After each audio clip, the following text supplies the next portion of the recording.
that building rapport stage go on way too long. And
impression and then made a mistake later down the line? Excellent question to ask Soraya tonight.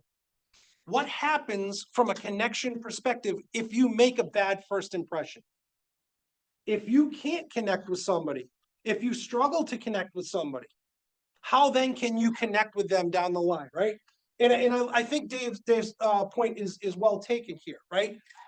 We oftentimes, as sales professionals, as salespeople, we have to recreate ourselves many different times with our offices. Because the people in the ecosystem changes so much. The front staff might change, might change a lot. The customer might change a lot. Now, let me throw this on you. You have a bad first impression. What do you say to the customer the next time you go in there?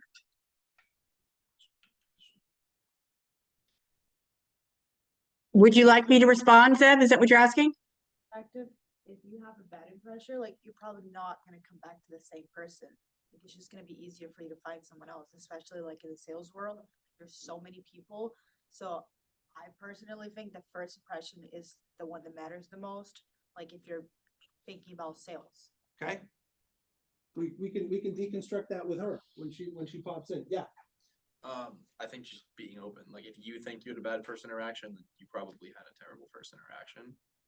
So just being straight up with them, like calling them up, send them an email and say, look, that's not how I wanted to present myself. It's not how I wanted that to go. But I'd love the opportunity to sit down with you again and talk about X, Y, Z. Okay. That was mutually what I was. All right. I was good. Yeah.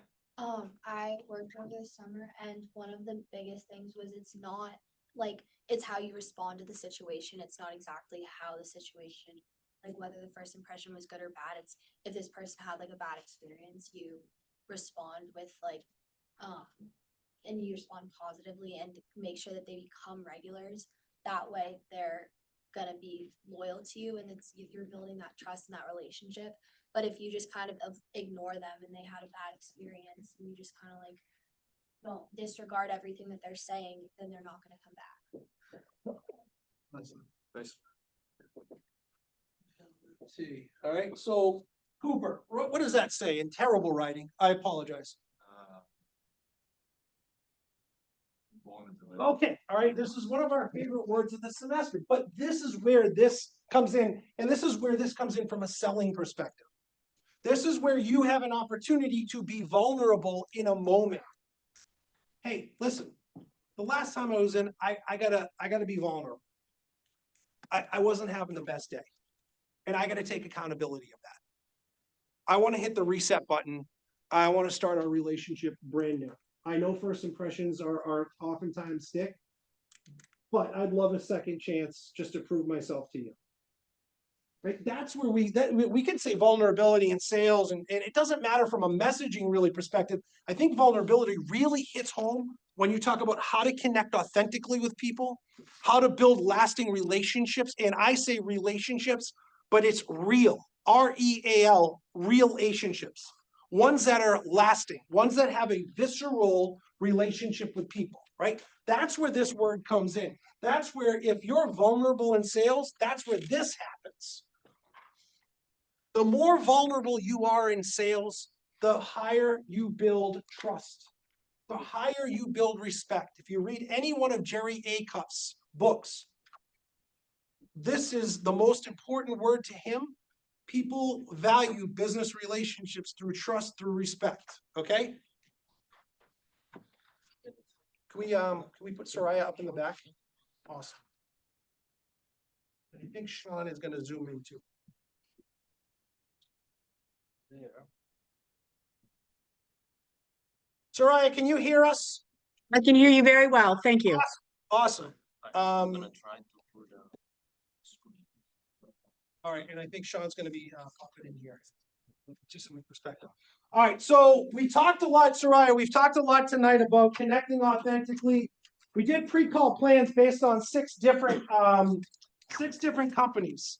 Our conversation just now was leading into how to connect with people, how vulnerability plays a role. And I know you had sent me an email earlier tonight where we had about 14, 15 people that had done the pre-work Yes. that you had sent out.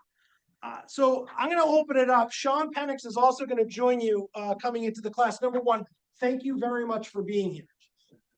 It's my pleasure. I admire what you do, Zeb. You are a remarkable professor and you're really doing great work and I'm happy to be here. Thank you.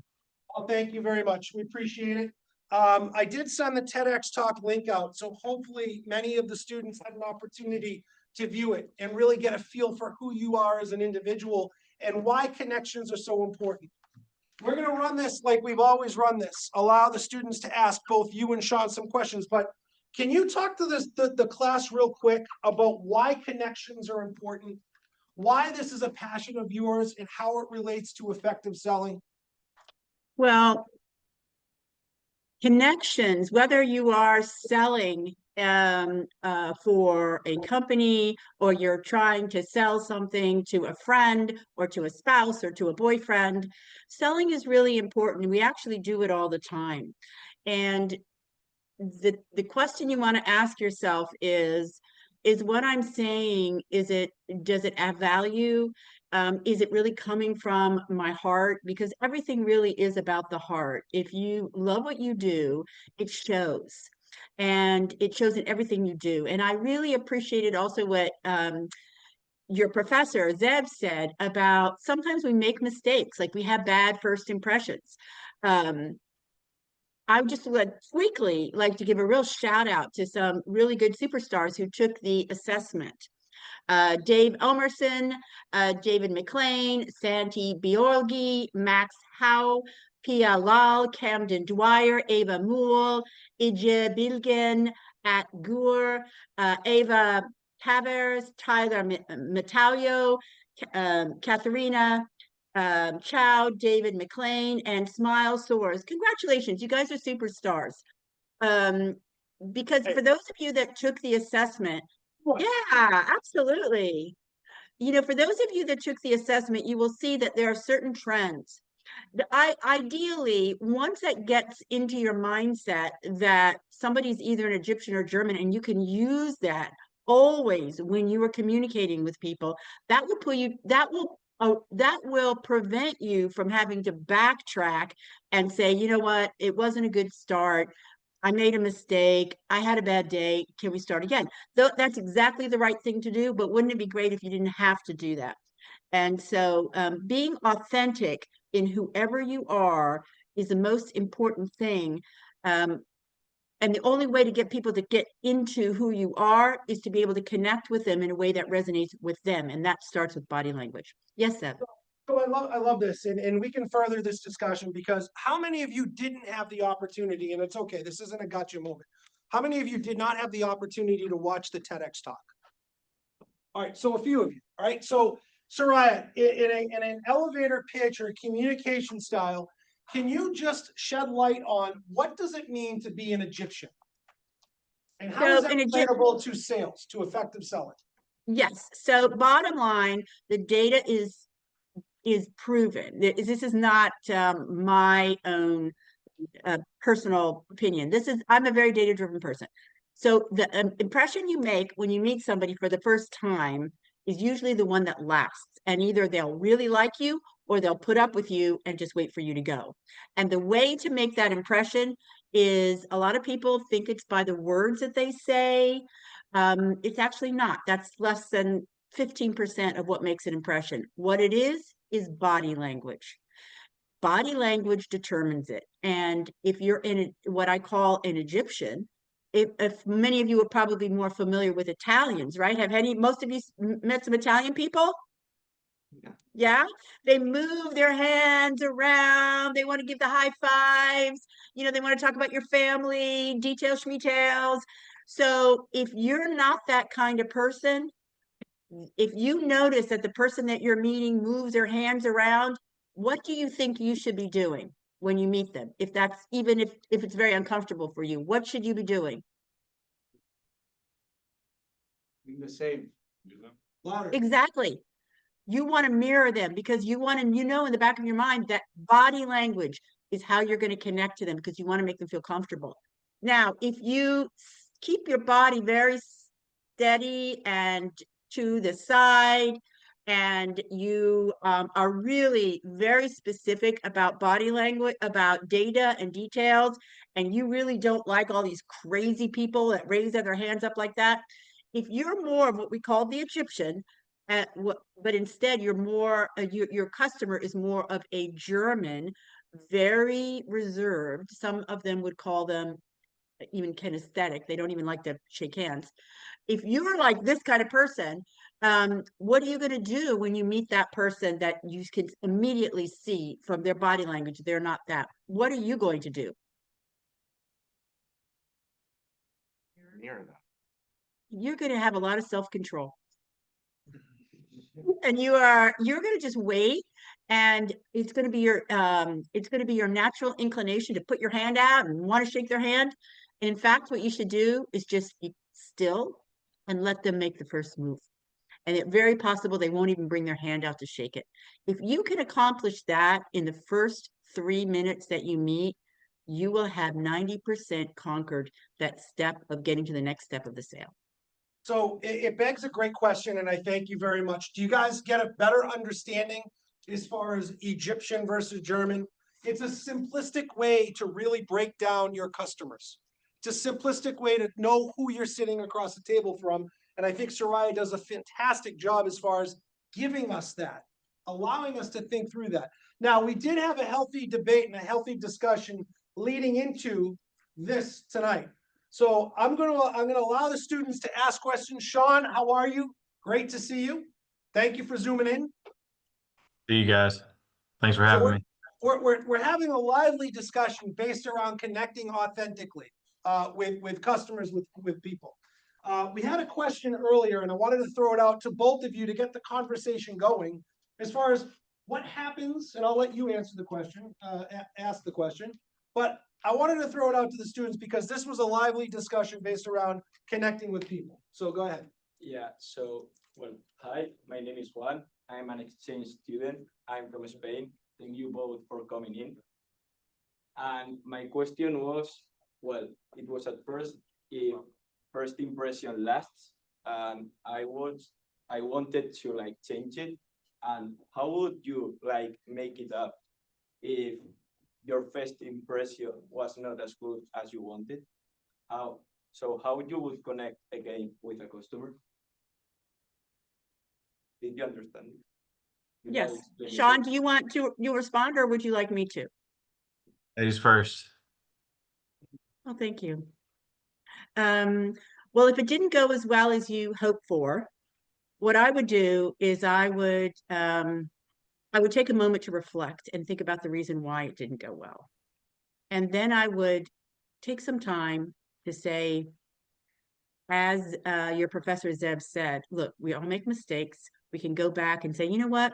I have to tell you that I just wasn't in the right state of mind when we met the first time. And if you'd give me the opportunity, I would love to invite you for a lunch.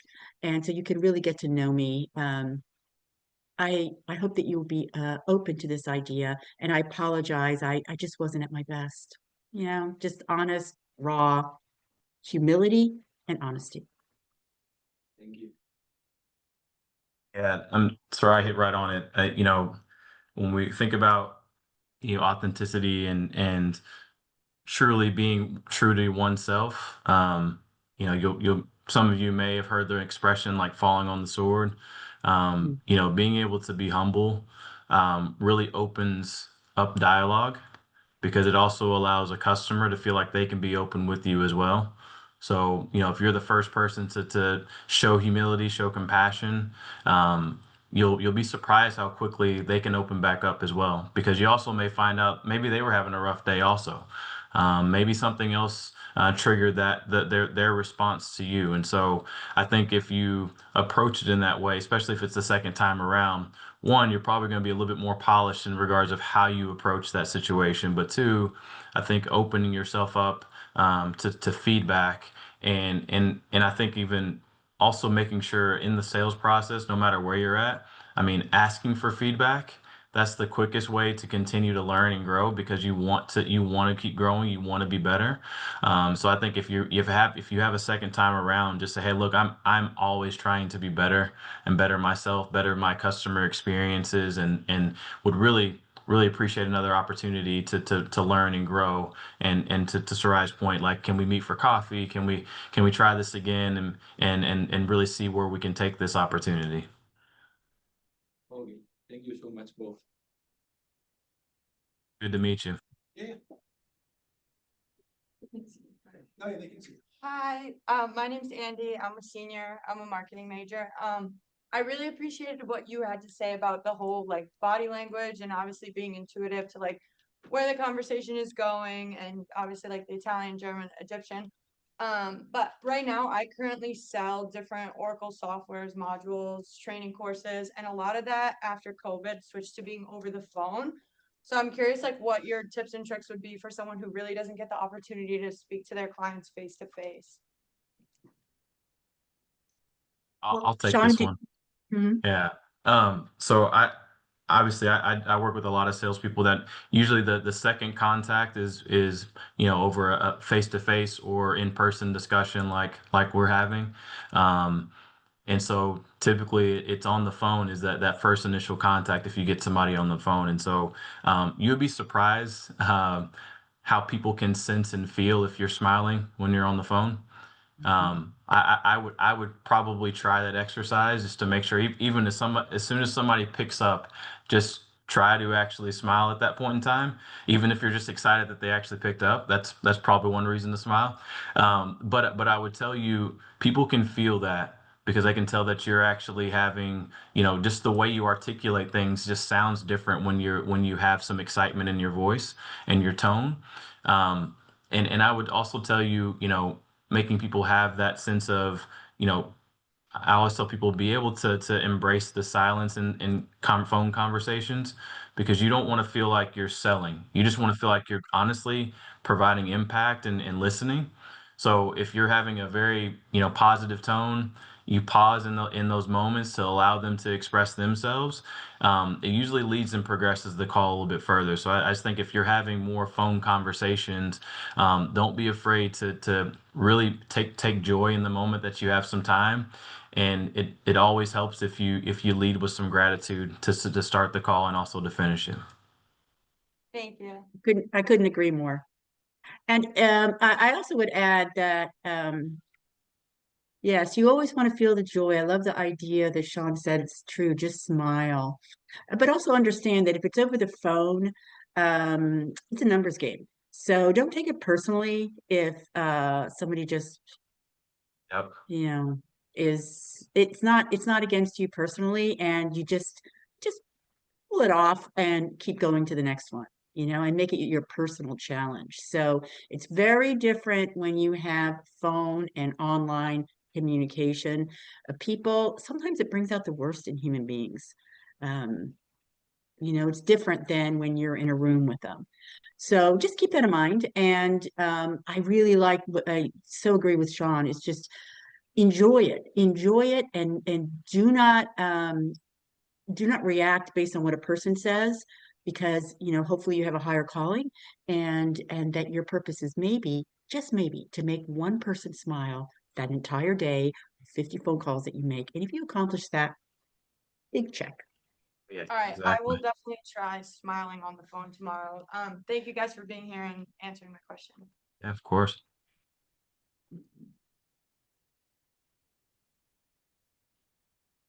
Hi, my name is Jared. I'm a senior professional sales and data analytics major here. First off, I want to ask you guys how you're doing tonight. Very well, Good. thank you. Thank you so much for being here tonight. And this question Yeah, was thanks for asking. this question was specifically tailored for Soraya, but I'm actually curious to hear what both of you guys have to answer this question. So I saw in a video that you mentioned that your main goal is to help people find purpose in life. So my question to you is, do you feel like you end up helping people be more of their authentic self, or do you end up trying to convince people that their unauthentic self is their authentic self?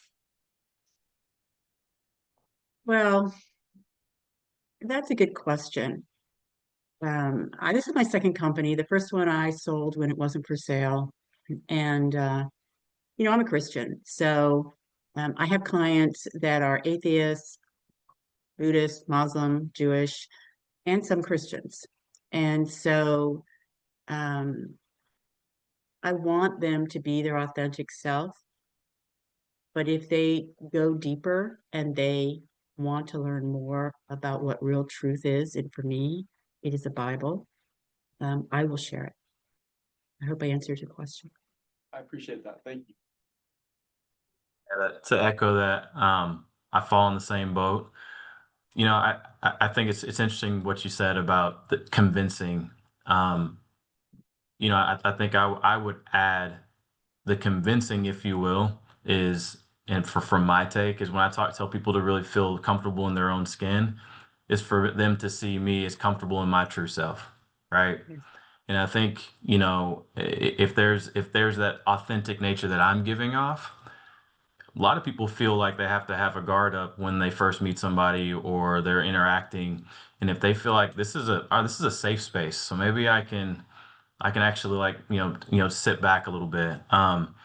There's a book out there by a guy named David Coyle, called The Culture Code, and a couple chapters he talks about the importance of safety and people where they want to work. They want to work at a place where they feel safe. They want to, if you're at home, that's kind of your safety, right? It's a reason why when you get home, you feel like you've finally been able to open up. And maybe that's the good and bad about working from home. You feel like you can actually just be yourself when you're here. Some people get a little too comfortable when they work from home, but I would tell you the convincing comes from how you actually portray that moment. And I would tell anybody, honestly, like, if you follow anything on my LinkedIn or whatever, like, I'm a person of faith, and I think that's just who I am, right? And I think being able to be comfortable in your own skin allows people that same transparency and opportunity. And so then you find yourself, you really don't have to do that. You find yourself really just connecting in a way that they weren't even prepared for, and maybe you weren't either. But I think, again, it goes back to the humility, just what we talked about earlier. Like, the more that you can actually showcase that this is who you are in true form, I think it gives people the permission to be who they are. Well Awesome. said. Yeah. Thank you both so much. I really appreciate it. I just had one follow-up question for Sean. You can only have one of them. Razorbacks win the national championship or Cowboys win the Super Bowl? Who you got? It's a great question. I would say if I was still playing for the Razorbacks, I would love to experience that, just because I got really close. Tim Tebow took that away. But yeah, definitely Cowboys, just because I'm in it every single day. And we talk about it a lot, of like, I don't know, maybe the world might shut down if the Cowboys win the Super Bowl. So there's no telling what would go on. But yeah, that's a good question. Awesome. You Thank know, guys. Sean, Roger Staubach was our neighbor in Richardson. Oh wow, great Mhm. guy, great guy. Yes. Awesome. Thank you guys so much for your time. Have a good rest of Yeah. your night. You too. Hi, my name is Andrea. I'm a junior double majoring in management and data analytics. I have two questions to ask. The first one is for Soraya and the second is for Sean. All right, here's my first one. What is one common mistake that CEOs make from your experience at Crosstalk Business Counseling? How does one avoid this mistake? I would say the biggest mistake that the CEOs that we have worked with over the years, they typically, what happens is and it's pretty similar theme, about 90% of them are in this boat, is whatever it is that got them to where they are, is also their biggest shadow. So they're very innovative, they're very driven, they're very hardworking, and they're very successful. And they do want feedback, and they are introspective, but their greatest light is also their darkest shadow, because they cannot slow down. They cannot be still. They always feel like they have to run everything. And what I have found, honestly, is that people of faith it's easier for them to let go, and people that don't have faith, put their faith in themselves. And it's not like their business will go down, but they just they end up working themselves basically to death. Sorry Thank to you. say. Yeah, that was quite interesting. And my second one for Sean is, how do you know when the time is right to close the sale? Like they're ready to move on to the next step. We were talking a little bit about this in class today. Do I know? That's a great question. I think, look, if you're trial closing all the way through, and you're asking the right questions, um, the moment will definitely present itself. I think the biggest part to know when somebody is ready is, from my perspective, is if you've ahead of time removed so many objections that you knew are typically going to arise, you take them off the table. You really leave them with one option: either they're going to do this or they're not, right? And for me personally, and something I always coach to is, people honestly, like, people like to have their hand held a little bit through the sales process. The reason why, especially now, in today's age, most people, when they're finally contacting you, there's so many touch points that you have to get to finally have a true conversation. And so when they're finally saying, look, I finally have to talk to Soraya, or I finally have to talk to Zev, it's because you're that one missing piece. And truly, they're looking for a couple of things. They're looking to be able to trust you, and they're looking to get some confirmation that what they see or feel is exactly what they need. And you're supposed to just talk them off the ledge for that. And I think setting them up, and how I always know when people are ready is that first initial conversation is if I explain my entire process, like, hey, I'm going to walk you through this today. Here's what I'm going to talk about. You're probably going to have these type of questions. We're going to go through this, but at the end of the day, if all this makes sense, I'm going to ask you if you're ready to move forward, and if you are, we're going to get this done today, right? So then I go through my process, and I tell people a lot, like, as a salesperson, you should have a very predictable process every single time. You kind of know where to steer the conversation, you know where it's going to go, and then you kind of tee it up. Hey, we've talked through everything I'm going to talk about, so now is the time. Like, are you ready to move forward? And most people are going to say, the normal objection. I got to talk to my wife. I don't really know, man, this is too expensive. If you've done your kind of due diligence, you've taken a lot of that off the table. And, being able to, again, have that authenticity of understanding that, like, I can trust Sean, I can move forward today.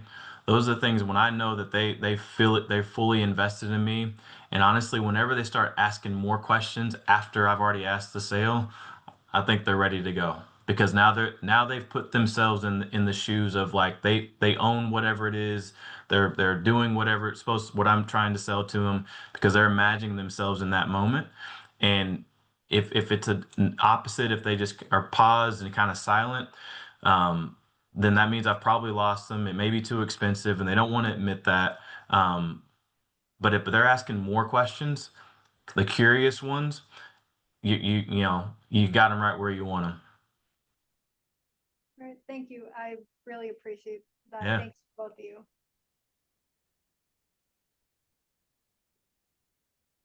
Hey, Soraya, hey, Sean. My name is Manuel Enda. I'm a senior for Pistol Mass. I'm a sales major, and I do appreciate you guys both coming out tonight. I can relate to both you guys. Sean, I'm a DB here at Bentley, along with being a kick returner. And Soraya, I'm also a believer. I'm a Christian as well. My question for you guys both is, you both come from different backgrounds. Like Soraya, you're obviously in international business and like leadership, and Sean, you're with sports and partnerships, and like both fields do like require like resilience and relationship building. So like, what's one quality like a young professional like me trying to get into sales, keeping my faith, but also just like trying to obviously expand what I'm trying to do? Like, what's one quality I should trying to hone in who I'm trying to be as a sales professional? Like, what's one quality you think I should hone in and like lean into right now as I enter the workforce in a couple months, honestly? John, do you want to? Yeah, I think, and there's so many qualities that you definitely could take on, but I would say the easiest thing to put into practice today, um, and it sounds so simple, but never meet a stranger. You're your own brand, And so I would tell you today, as you stand in front of your classmates and us, you're representing you, and there's always going to be one version of you, and that's it. And so I would say something that as you carry on throughout your professional life, you're always going to be who you are. So your Mhm. name is all you have. So I would tell you today, what I would be focusing on is making sure that what is the name that people are going to remember when they say your name, right? Whoever you talk to, how are they going to talk about you? Because I would tell you that the people that I've seen thinking about my profession, people that have grown quickly. Not saying that that's you and that's what you want to do, but I've just seen it organically happen. Um, they're consistent. And honestly, if as soon as you mention their name, everybody has a great story to tell about that person. They don't have to be present in the room. And so Mhm. when you get into that spot where people have a story about you, and you don't have to tell your own story because people are so inspired by yours. That's what allows you to grow, and you put yourself in a position to do that starting today. Whoever your classmates, how they speak about you in other rooms, that's a representation of you. And that's how referrals are built. That's how new opportunities happen. And so I would tell you something that you can put into practice is to make sure that the stories that people tell about you are going to be ones that you be proud to hear. I love that. I love that. I would put an exclamation on that. I would add, stay strong in your faith, keep your Bible close, and pray before you every single meeting. There is no prayer that is too small for God. Make sure you're on his path and not your own. Yes, ma'am. Thank you guys. As you're going through, like, this is by my laptop every single day. Oh, I spend awesome. I got three crazy girls. Zev knows this very much. They're very grown now. Surprised they're not like popping in right now, but Mhm. I probably say a few prayers to make sure that they don't come in here. But at the same time, this is a part of my routine, and I think you kind of develop those things over time, and then it becomes just that's how you lead. That's how you go forward. Hello, hi, how are you?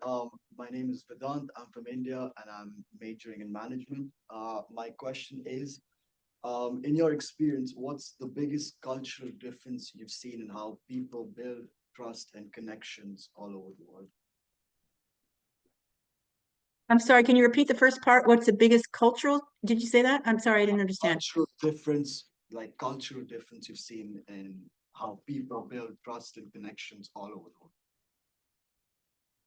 Well, I think I won't speak for Sean, but I would say the best way, if you think about some of the greatest leaders all over the world, they were, as Sean well so brilliantly said, they were their authentic selves.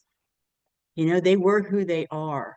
And one of the greatest lessons I learned in sales is don't be everything to everybody. Be something powerful to somebody. You want those no's. You want to attract certain people and you do want to repel other people because that means that you are truly, truly your own authentic self.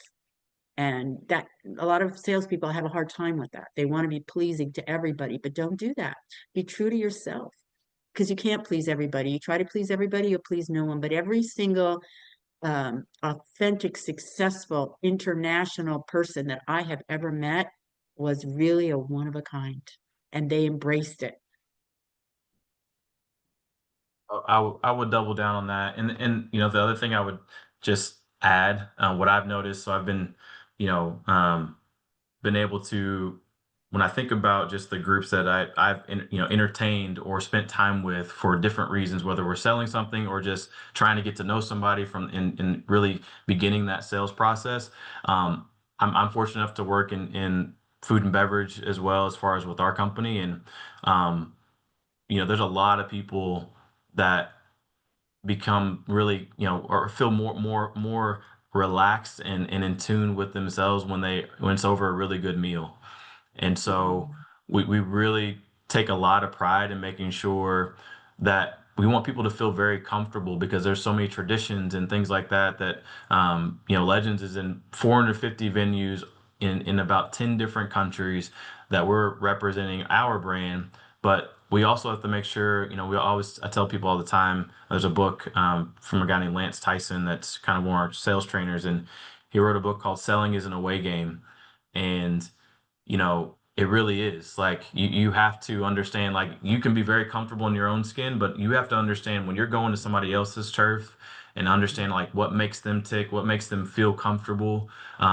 For us, it's always been like we're trying to greet people with food, and it's hard to, turn people down when it's like, man, you brought me a hot meal, and now let's talk about something that's very serious, but it's a comfort thing, right?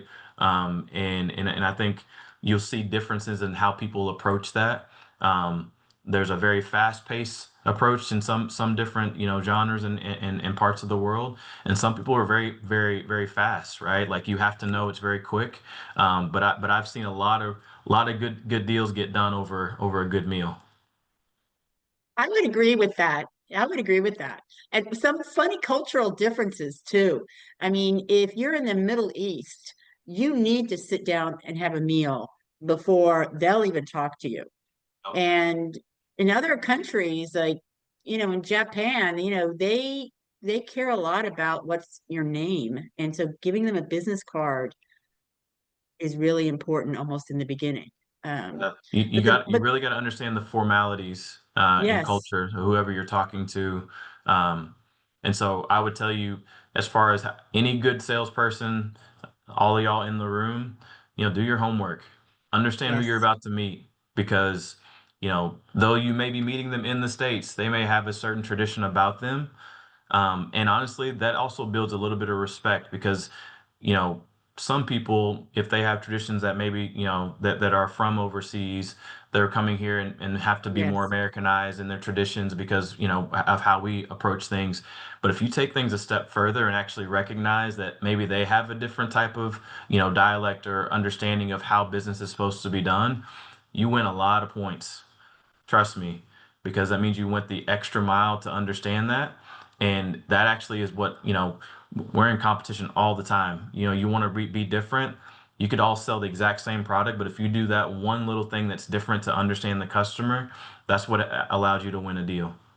That's right. Thank you so much.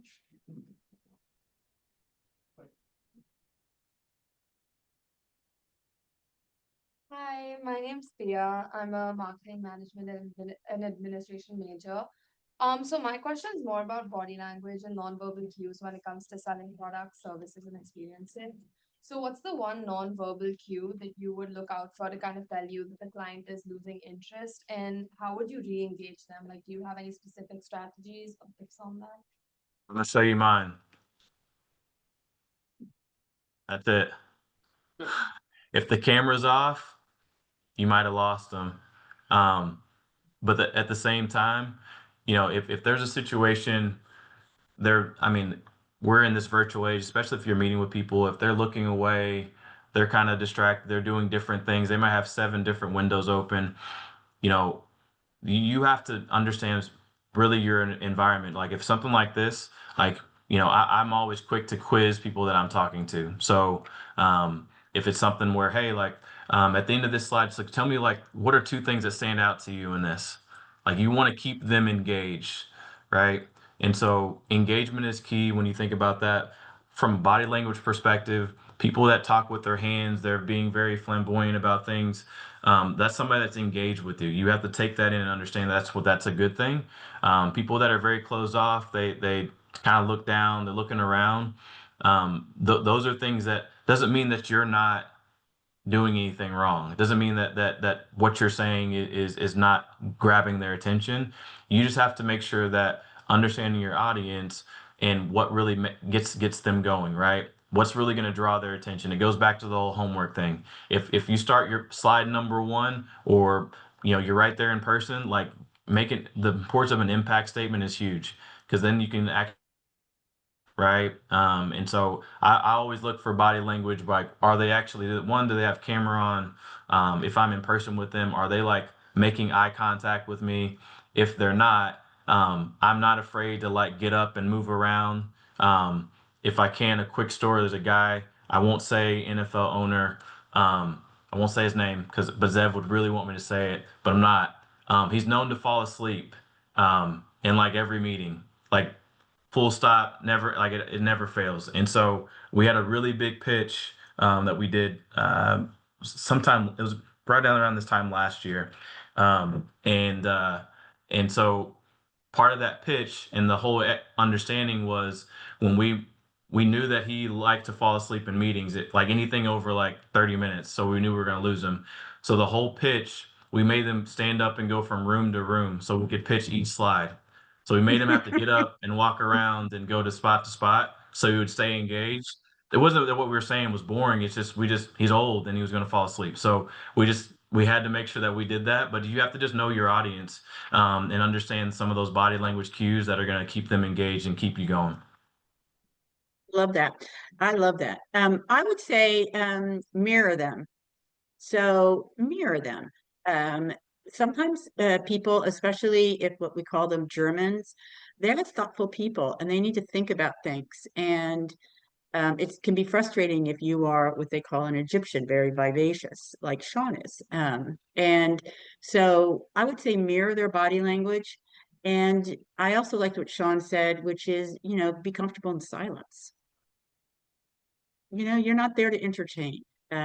You just accept the fact that you're not going to make all your sales for whatever reason. But it is what it is.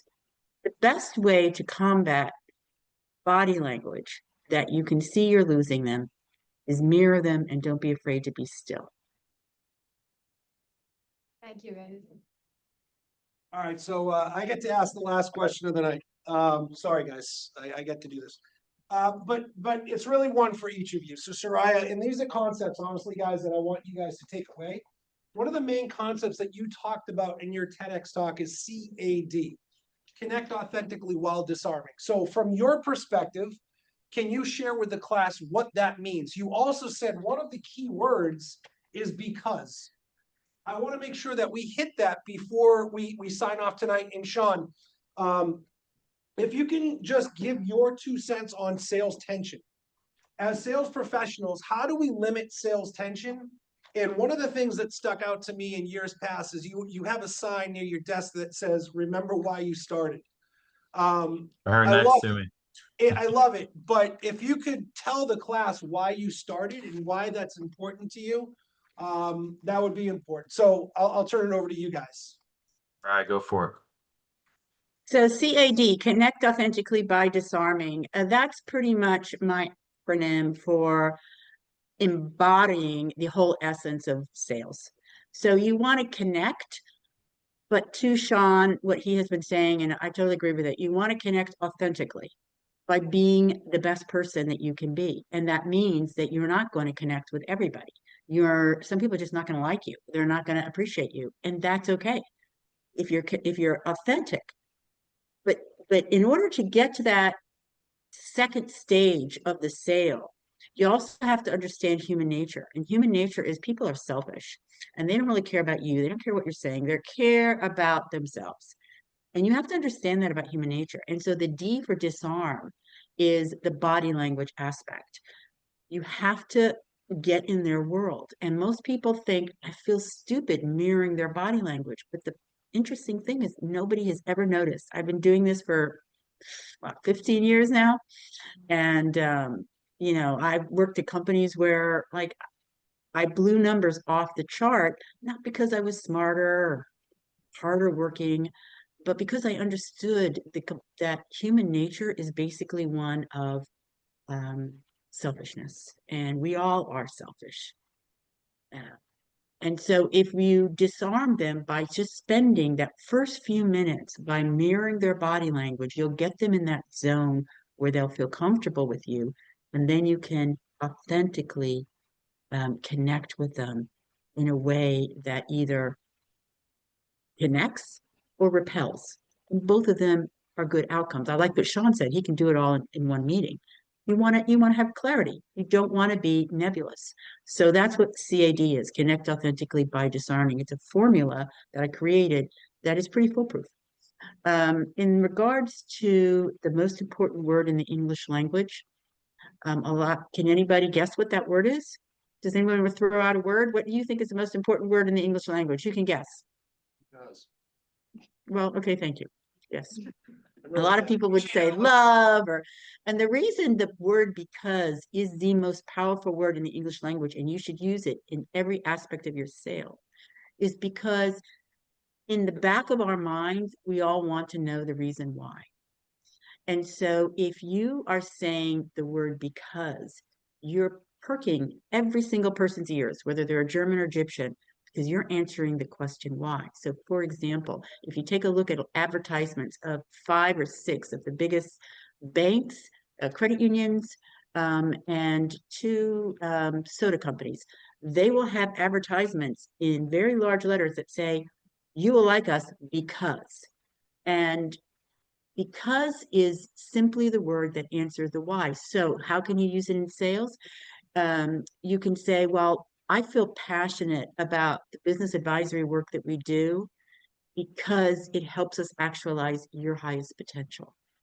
That's number one. The other way that you can use because, and this is really important in sales as a follow-up, is when you are saying to clients what you really like about them, there's 2 ways to say it. The ones that you really like, you say, I really appreciate you because, and you have to be specific, because you are always very direct, and because you are very clear, and because you always say what you mean. That is the greatest compliment that you can give to anybody.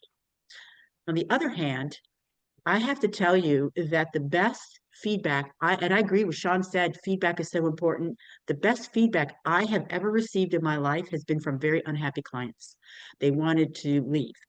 And so it was hard, it's humbling, but I would say, so I'd like to, ask you, what is the main thing that we could have done better? And then they will tell me, and I can tell you as a company, we improved 10 times because of the clients that were unhappy than we did with the clients who were happy.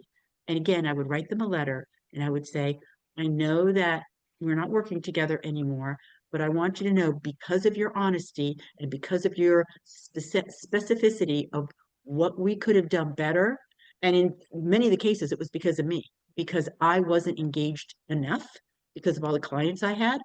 It forced me to be more engaged. And it forced me to have less clients. And so that was a choice I made. I wouldn't have made it if that client wasn't so upset. And so the word because is something you can use both to make a sale, both to, as well as to give to clients that you're very happy with when you're sending them thank you cards, as well as to give to unhappy clients. Powerful word. Thank you. So I was writing, so I was writing down taking some notes from you, Soraya. So good stuff.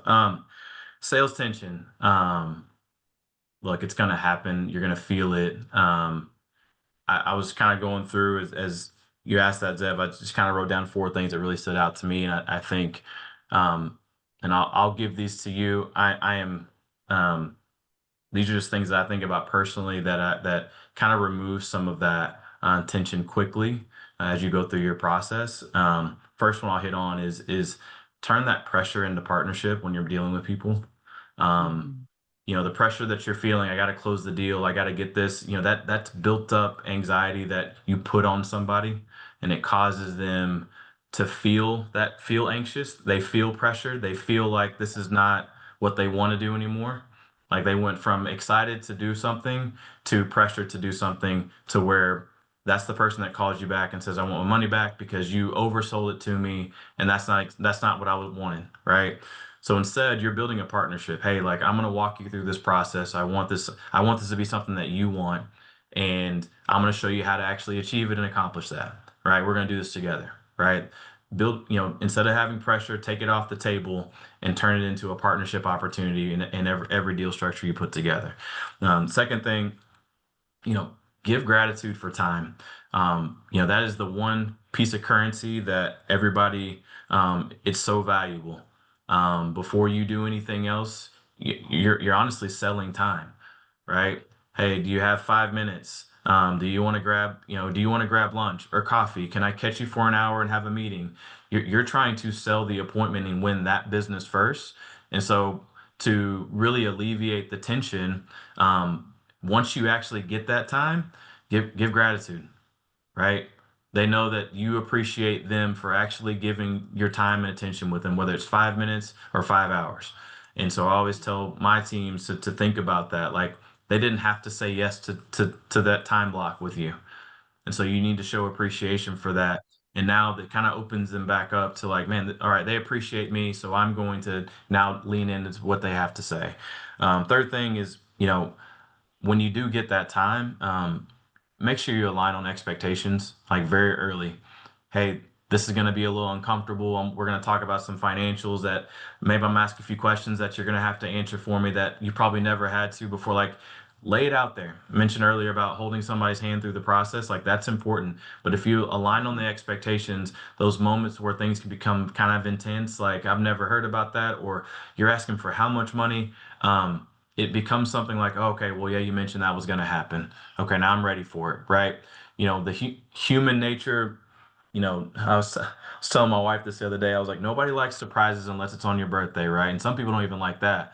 And so, if you're in a situation where you're going through, you've kind of been hiding things behind doors, and then you finally hit them with the price, or you finally say, oh yeah, by the way, I forgot to tell you, you got to do this too. Um, People don't like surprises now it's fight or flight mode, and they're jumping back into, why did I take this call and all these different things. And so if you align on expectations very early of this is coming, people can prepare themselves. So now they're ready for the news. And the good part is if you're building trust, the news that you give, it's all going to sound good. They're like, oh, well, yeah, I trust you, right? The last thing I would tell you, and this was something I struggled with like early in my sales career.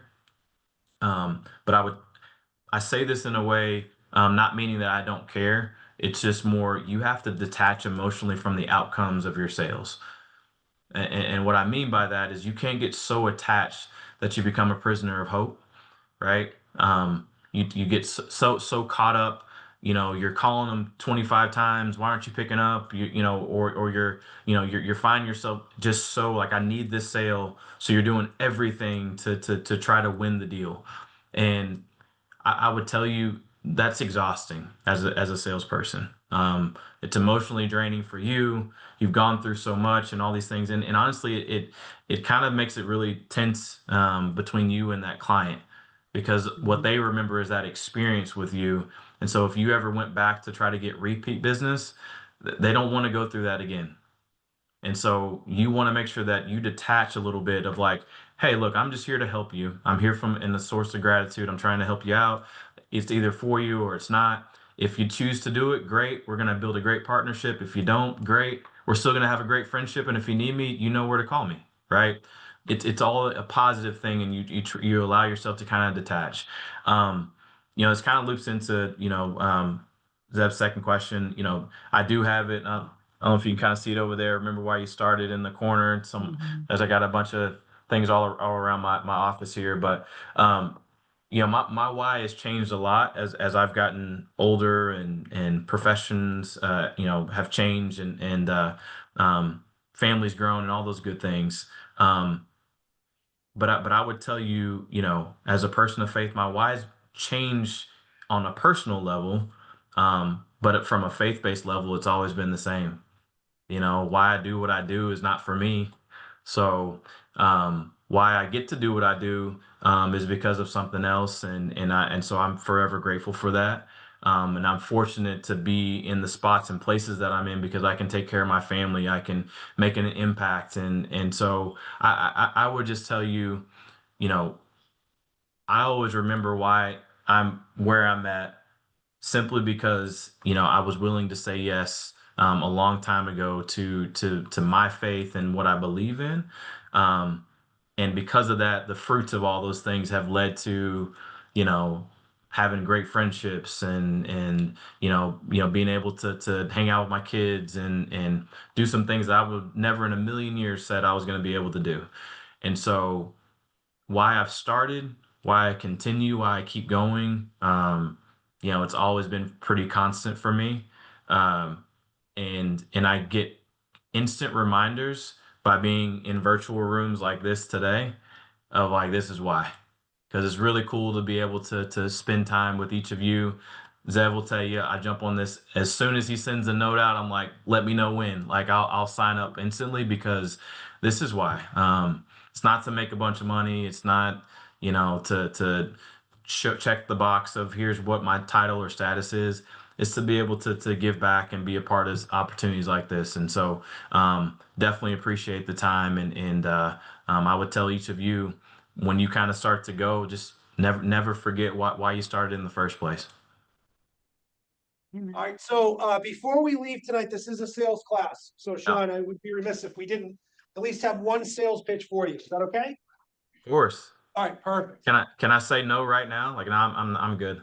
No, I got it. we I gotta have a talk to yes my, or no policy. We can't have I'm leading questions that say yes or no. I love it. Dialogue. No, I'm messing with you. Go for it. Hi, Sean. Hi, Soraya. My name is Erica Peters. I am a Bentley student studying professional sales with a minor in finance, English media, and business administration. This is mainly for Sean. I would love to intern for you. Just what you believe in, the way you speak about what you do. I just think it's very inspirational. And I really respect how you said you are your own brand, because growing up in Haiti, I had to put that step forward in my whole life to stand out, to get the opportunities that I had to get. I don't know, this is kind of so real, just because I've never had to like really pitch myself to someone like this. But I would just love to learn from you, even if you don't give me the internship, just learning from you or communicating would be great. Thank you. About this, I'll give you some time, and then we'll talk about what an internship could potentially look like. Because there might be something right around the corner for you. So I'm definitely want to spend some time. We'll talk further. Okay, thank you so much. I'm really happy to meet you guys, and I hope we can speak soon. Bye, Soraya. Hi, Sean. All right, what do we say to the guests coming in? Thank you guys so much for popping in. We appreciate It's a it. joy. Thank you so much. Right. Bye, Sean. Nice to meet Bye, you. Soraya. Nice to Bye, meet you too. everybody. Bye, All right, everybody. guys, before we go tonight, thank you, Sean. Thank you, Soraya.